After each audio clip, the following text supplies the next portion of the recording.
एक बार शादी के बाद पहली बार मैके आई बेटी जब वापस ससुराल जाने लगी तो माँ बाप ने उसे बहुत से तोहफे तोआइफ दिए, जिसमें बाप ने बेटी को एक अगरबत्ती का पैकेट भी दिया और उससे कहा कि बेटी तुम जब भी नमाज पढ़ो या दुआ करो तो इस अगरबत्ती को जरूर जला लेना।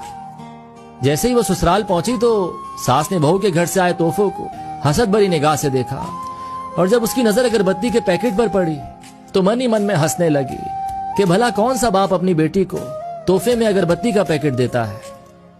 सुबह जब बेटी नमाज के लिए उठी तो उसने बाप के दिए अगरबत्ती के पैकेट को खोला तो उसमें से एक चिट्ठी भी निकली जिसमें लिखा था कि बिटिया, ये अगरबत्ती खुद तो जलती है लेकिन अपनी महक से पूरे घर को महका देती है।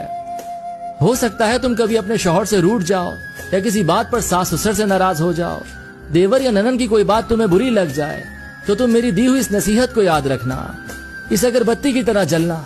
जैसे अगरबत्ती खुद जलकर अपनी महक से दूसरों को तरोताजा रखती है, उनको सुकून देती है, इसी तरह बेटी तुम भी सह जाना। अपने ससुराल को महका समझकर अपने अच्छे रवैये और खुश इखलाकी से उनके घर के सुकून की वजह बन जाना। ये पढ़कर बेटी फूट फूट कर रोने लगी तो उसका शौहर और सास ससुर भी वहां पहुंच गए और पूछने लगे कि क्या हुआ। तो बहू ने वो चिट्ठी अपने शौहर को दे दी। जब शौहर ने चिट्ठी को पढ़ा तो सबकी आंखों में आंसू आ गए। सास ने अपनी बहू को गले से लगा लिया और अपने बेटे से कहा कि इस चिट्ठी को फ्रेम करा लाओ, ये चिट्ठी किसी बाप का अपनी बेटी को दिया हुआ अनमोल तोहफा है।